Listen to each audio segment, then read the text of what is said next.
Have you ever felt like you're playing a game you didn't sign up for in cruise world? Well, this week in cruise news, one cruise line is quietly pushing families toward an astronomical Wi-Fi cost. Another cruise line is making a calculated move to scoop up Carnival's disillusioned loyalists. And a private destination many of us love just got shelved again for longer than expected. Plus, we have a ship that has flooded, a port that's rising fast, and one new vessel that's redefining what big ship means. Hi, I'm Melissa, a university professor who loves to cruise and who loves to talk ship. Let's start where it stings the most, your wallet. These cruise lines are out of their ever-loving minds with the nickel and diming. It's never gonna stop. In this case, it's the Mouse House. Disney Cruise Line has raised its Wi-Fi prices again. The standard plan, yes, the standard plan now costs $30 per device per day. Want to stream? That'll be $50.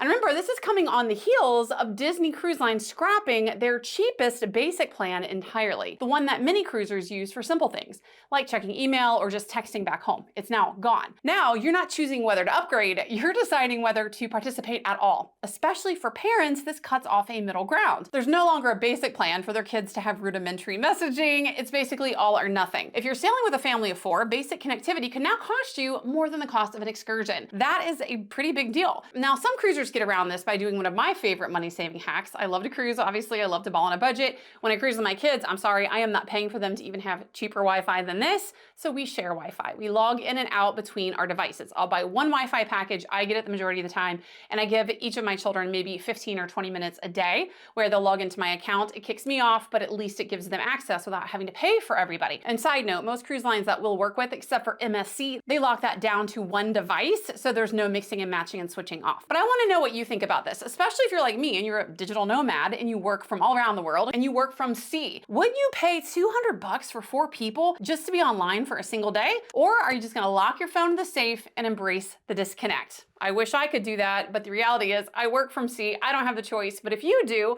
is this changing the way you approach Wi-Fi and cruising? Now let's talk about a beleaguered destination that keeps disappearing. Royal Caribbean has officially extended its Labadee cancellations through the end of 2026. So that now marks a 2-year removal from the schedule. Now Labadee is not just any port, it's beautiful. I'm so thankful that I got to go before it shut down. It's a private beachfront area in Haiti, and it's a very controlled environment. So it's operationally simpler than many public destinations, and with safety concerns in Haiti, for a lot of cruisers that want to get to Haiti, getting to Labadee was a great way to check that off your destination bucket list without having to deal with a lot of the safety concerns of traveling to the country otherwise. Now, Royal Caribbean has continued to cite safety concerns as the reason for the cancellation. So even though Labadee is secure, it's gated off, there has been uprising civil unrest in the country that has led to even this cordoned off area being deemed a security risk.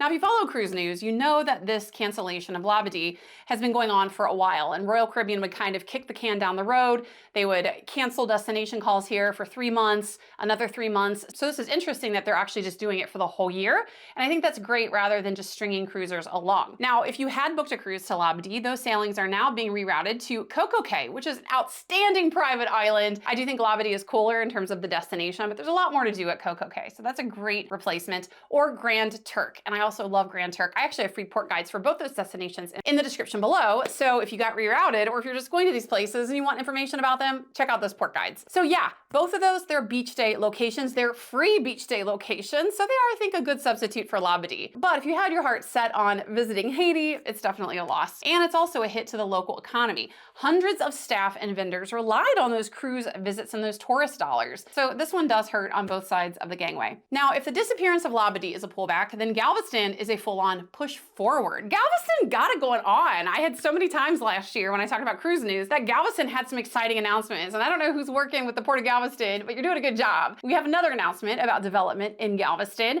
The Port of Galveston is investing $106 million in upgrades. This includes internal roadways, expanded parking, and terminal enhancements to support the next generation of megaships. Now, this is part of a bigger bet. Galveston wants to go from 3.4 million passengers a year to over 9 million by 2045. And that's deliberate positioning to attempt to become the dominant cruise port for the central United States. So if you're within driving distance of the Texas coast and you've been flying to Florida, Galveston is now becoming more of a real contender, especially with some newer, bigger ships and year-round sailings. But not all big ship headlines this week are happy ones. MSC had a rough moment aboard when a pipe burst aboard MSC Seascape. I will tell you, I love MSC sea ships. I love World America. I love their sea ships. I've been on Seascape a few times. Great ship. But not so great for the people that were on it this week. This pipe burst caused water to cascade down through multiple decks. It made a very dramatic visual. So social media, of course, lit up with videos showing water pouring down the stairwells. And yes, it looked like a scene from the Titanic. Not what you want to see when you're on a cruise. But here's the thing, ships are floating cities, so plumbing is gonna fail sometimes. Electric fails, that actually happens more times than we would like to see. But what matters is how it's handled. And in this case, the crew moved fast to isolate and clean up the damage. Most reports said operations resumed quickly, but of course the optics are not great, especially for a ship that has just launched from a new home port. And once again, social media moved faster than the official updates. So I want to know if you've ever been on board during a technical incident. Did it change how you felt about the cruise, or was it just part of the adventure? Now, West Coast cruisers, this one is for you.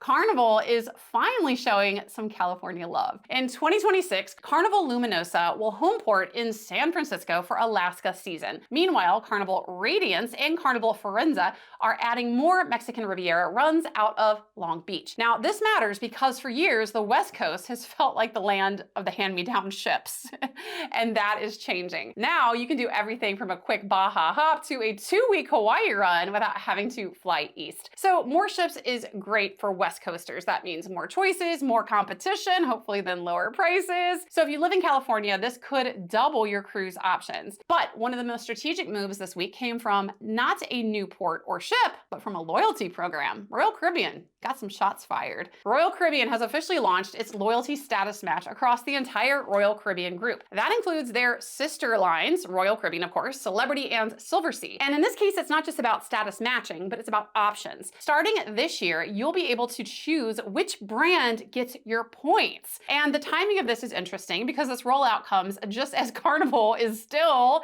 catching heat for their debacle with the VIFP loyalty program change. Royal's move, it does feel like a direct invitation of, hey, unhappy Carnival loyalist, come on over here. We actually respect status, we respect you, and we will honor what we promise. So loyalty, it is emotional. So when that trust breaks, people start to look around. And Royal is betting that they can scoop up those that are ready to jump ship. But I want to know if this is going to change your loyalty. Would a status change like this be enough to pull you away from your usual line? Because being able to have that flexibility to use points across different cruise lines is really helpful. For example, I took one Celebrity cruise last year. I don't love Celebrity. I like to sail Celebrity maybe once every couple of years. I would far prefer have those points been able to go toward my Royal Caribbean loyalty status and points because I cruise Royal Caribbean multiple times a year. So having that flexibility is really, really cool. Now let's end with the biggest ship news of the week. Norwegian Cruise Line has announced the Norwegian Ara, the next ship in its Prima Plus class. Launching in June 2027 from Miami, Ara will be 10% larger than the Aqua and the Luna, with a 20% larger pool deck and the most water slides ever on an NCL ship. I have a 13-year-old daughter who loves to cruise. She is obsessed with cruise ship water slides, so maybe we'll have to try this one out. It will feature Ocean Heights, which is a 4-deck activity zone with 5 slides, including the line's first dueling mat racers. So that's a big play for the family and the thrill market. But the big twist here, Norwegian is no longer just designing ships by size or cabin count. They're designing by personality. And I think this is an important distinction here because it seems like the cruise lines have been in the race to be the biggest and the best. And the biggest does not always equal the best. So I like this more intentional nature around cruise ship design rather than, oh my God, we're record breaking, we're the biggest, or we have the most passengers. Honestly, I don't care about that. I care about the things on the ship and the quality of the experience. So with Ara, it's being pitched as a luxury meets fun hybrid. And that is kind of a new frontier in cruise design. But I want to know what this means for you. What do you look for in new ships and what gets you excited? Drop your thoughts down in the comments and let's talk ship.